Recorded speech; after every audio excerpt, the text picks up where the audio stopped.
अस्सलाम वालेकुम जी। आज मुराद सईद साहब जो कि जनाब इमरान अहमद ख़ान नियाज़ी के नंबर 1 वज़ीर हैं और उनके हवाले से दीगर भी बहुत सारी दास्तानें हैं जो नागुफ्ता बे हैं और ना काबिल बयान भी नहीं हैं। वो उसकी वजह से मारूफ भी हैं और उनकी गुज़िश्ता दिनों एक और इसी तरह की गलीज़ और घटिया दास्तान लाहौर के एक एंकर के बारे में भी सामने आई और जो हैं जनाब मुराद सईद साहब वो आज लाहौर हाई कोर्ट पहुँचे हैं और उन्होंने कहा है कि मेरे ख़िलाफ़ बहुत सारे मुकदमात हैं और उन मुकदमात में मुझे गिरफ़्तार किया जा सकता है क्योंकि पीटीआई का या यूथियों का आजकल एक ही हाई कोर्ट है और वो है अली शाही के ससुर का यानी कि अमीर पट्टी साहब का, जहाँ पे वो चीफ़ जस्टिस पाए जाते हैं।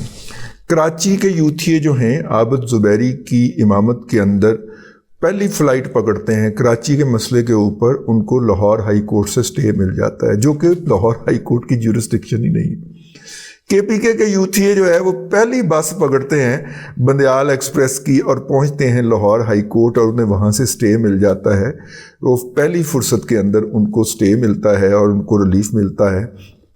बलूचिस्तान के अंदर कोई ऐसी सूरत हाल नहीं है, लेकिन बलूचिस्तान के यूथिये जो हैं वो भी जाफ़र एक्सप्रेस पे बैठ के सीधा लाहौर उतरते हैं क्योंकि उन्हें ये पहली पेशे के ऊपर मिल जाता है स्टे।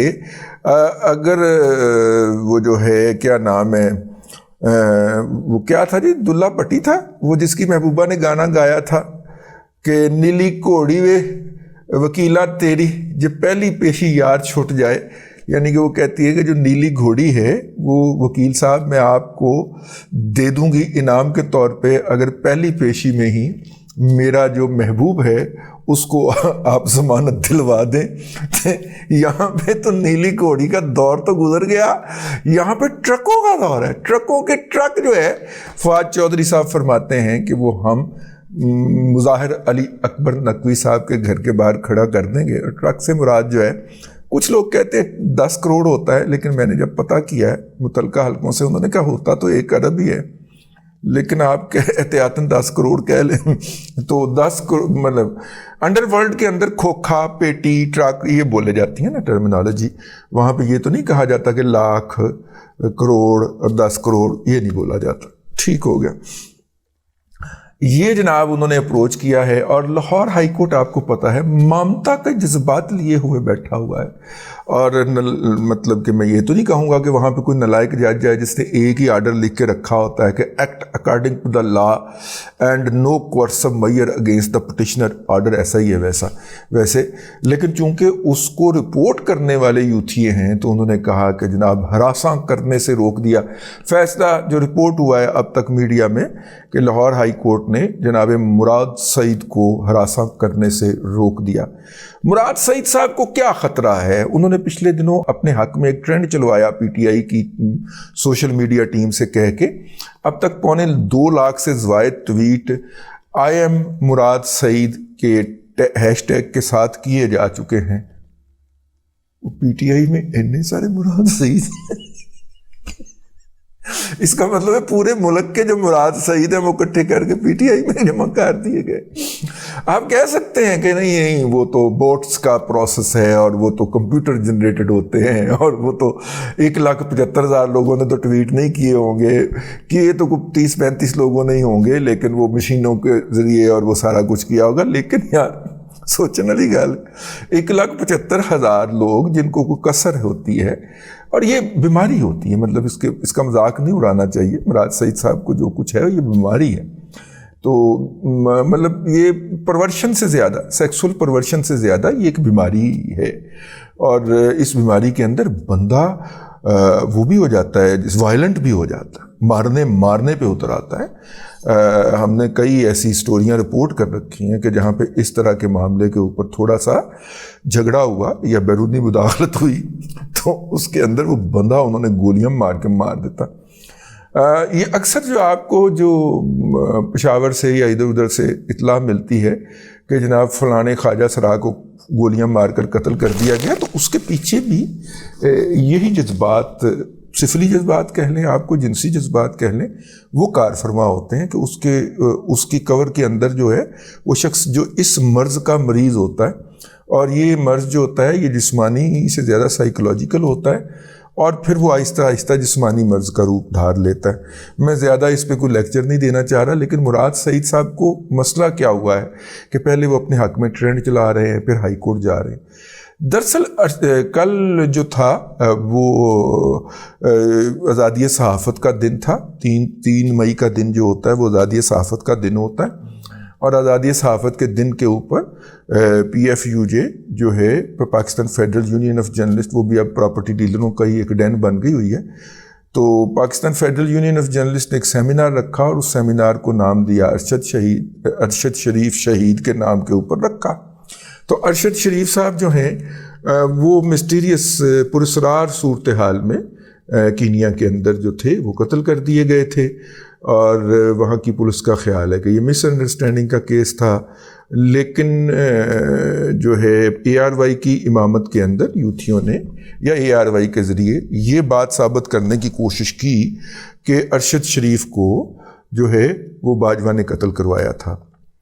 और जो है ARY के मालिक सलमान इकबाल साहब जो कि पाकिस्तान से मफरूर हैं, उन्होंने भी ये बताया कि जनाब उन्होंने या उनके चमुना जात ने बताया कि जनाब अरशद शरीफ के मर्डर से पहले जनरल बाजवा अमेरिका जब गए थे एक लंबे दौरे के ऊपर, 20-22 दिन का उनका दौरा था, और वो अमेरिकी इंतज़ामिया को वो वाले वादे याद दिला रहे थे जब ये कश्मीर सरेंडर करके इमरान खान के हमरा वापस आए थे ट्रंप को। तो वो वादे याद दिला रहे थे कि मुझे एक और एक्सटेंशन ले दें, लेकिन उनको बताया गया कि अब जो बाइडन साहब होते हैं तो उनकी कोई ऐसा इरादा नहीं है। तो उस दौरे के दौरान उनकी मुलाकात सलमान इकबाल से भी हुई मुलाकातें। उन मुलाकातों का जो भांडा जो था वो PTI के लोगों ने और ARY की सोशल मीडिया टीम ने फोड़ा कि अगर सलमान इकबाल कातिल है तो फिर बाजवा उससे क्यों मिलने गया था। तो खैर वो उसके लिए मैं अर्ज़ करना चाहूँगा जो मेरी अकल में आ रहा है। देखिए, बाजवा साहब जो थे वो कह भी चुके हैं, लेकिन ये तय भी है कि बाजवा साहब का जो ऑपरेशनल आर्म था वो फैज़ हमीद था, और फैज़ हमीद ने अपने डर्टी जॉब्स के लिए ISI के पैरेलल एक सिस्टम इस्टेब्लिश कर लिया था जो किसी न किसी सूरत में अब भी मौजूद है। वो सिस्टम इंतज़ामिया के अंदर भी था, DMG ग्रुप के अंदर भी, पुलिस के अंदर भी, महकमा ज़राअत में भी, महकमा अनहार में भी, हर जगह, और तालीमी इदारों के अंदर भी, पंजाब यूनिवर्सिटी के अंदर भी, निजी यूनिवर्सिटियों के अंदर भी वो सिस्टम उसने पूरा इस्टेब्लिश किया था, पूरा डेवलप किया था। मतलब यही कहना होता है ना किसी यूनिवर्सिटी के मालिक को फ़ोन करके कि ये बंदा है, ज़रा हमारा इसका ख्याल रखिएगा, इसको हमने खसूसी असाइनमेंट पे यहाँ पे लगाया हुआ है। तो जिसने पाकिस्तान के अंदर तालीमी इदारा चलाना है उसका दिमाग ख़राब है कि वो उस बंदे से पंगा ले। वो तो उसको सर आंखों पे बिठाएगा कि इसका जनाब फैज़ हमीद के किसी नंबर 2 ने फ़ोन करके सिफारिश की हुई है, तो उसको तो नहीं छेड़ेंगे, उसको तो हाथ नहीं लगाएंगे। तो वो लोकल अदारे के अंदर वो बच्चों के ज़हन ख़राब करना, किरदार के अंदर कजियाँ पैदा करना, लड़कों और लड़कियों को बाहम मिलने के मौके फराहम करना, जैसे घटिया और जलील और दलालत पे मुश्तमल काम जो है वो करते हुए पाए जाते हैं। ये एक बड़ी लंबी दास्तान है, मैं इसके ऊपर 2-3 व्लॉग आपकी खिदमत में पेश कर चुका हुआ हूँ। अब अरशद शरीफ साहब जो हैं वहाँ पे मर्डर होते हैं, लेकिन अरशद शरीफ साहब जाने से पहले किससे मिले पाकिस्तान के अंदर आखिरी बंदे को? वो आखिरी बंदा मुराद सईद था। अरशद शरीफ साहब ने अपना लैपटॉप मुराद सईद के हवाले किया और उन्हें कहा कि ये लैपटॉप जो है वो मेरी फैमिली तक पहुंचा दिया जाए। वो उनकी फैमिली तक नहीं पहुंचा। उसके अंदर सुना है, मुबैना तौर पे कहा जाता है कि कुछ ऐसी वीडियोस थीं जिनका ताल्लुक जनाब इमरान अहमद खान नियाज़ी की ज़ात से था। अब जब भी मुराद सईद को, इतने इनके लाखों में यूट्यूबर हैं और हर वक्त माइक लेके कुत्तों की तरह फिर रहे होते हैं, कुछ आता जाता है नहीं, माइक लेके फिर रहे होते हैं। इन यूट्यूबर में से किसी एक ने पूछ भी लिया तो मुराद सईद साहब ने इस सवाल का जवाब देने की बजाय आएं बाएं शाएं इधर करके उन्होंने ऐसी बात घुमाई। मैंने कहा कि वो तो पूछ रहा था कि लैपटॉप है और ये जनाब जो है कहाँ किधर को चला गया है, लेकिन उसने उसका कोई जवाब नहीं दिया। अब उन्हें उसका जवाब देना है। इन्वेस्टिगेशन टीम जो है अब उसको उसका जवाब लेना है मुराद सईद साहब से तो मुराद सईद साहब जो कि इस कत्ल के अंदर लिंच पिन है, मिसिंग लिंक हैं, उनको घेरने के, जब उनको पता चला कि अब घेरा मेरे इर्द गिर्द तंग हो रहा है और अब मुझे गिरफ्तारी दिए बगैर और पुलिस की इन्वेस्टिगेशन भुगते बगैर जो है मुझे इससे मफर मुमकिन नहीं है, तो उन्होंने ये शोर मचाना शुरू कर दिया कि मेरी जान को ख़तरा है और मुझे पकड़ लिया जाएगा और मुझे कत्ल कर दिया जाएगा। और पीटीआई उसकी हमनवा हो गई। वो केपीके से फरार होके और इधर ज़मान पार्क के अंदर जो है छुप के ये भगौड़ा जो है ये बैठा हुआ है। इमरान खान जब आएगी अल्लाह पुटाएगी, 200 अरब डॉलर लाएगी, 100 अरब डॉलर आप पे मारेगी, 100 अरब डॉलर IMF के मुंह पे मारेगी। ये वो वाली मतलब कि निच है जिसको कहते हैं पंजाब, ये वो वाली चवल है, समझ लें।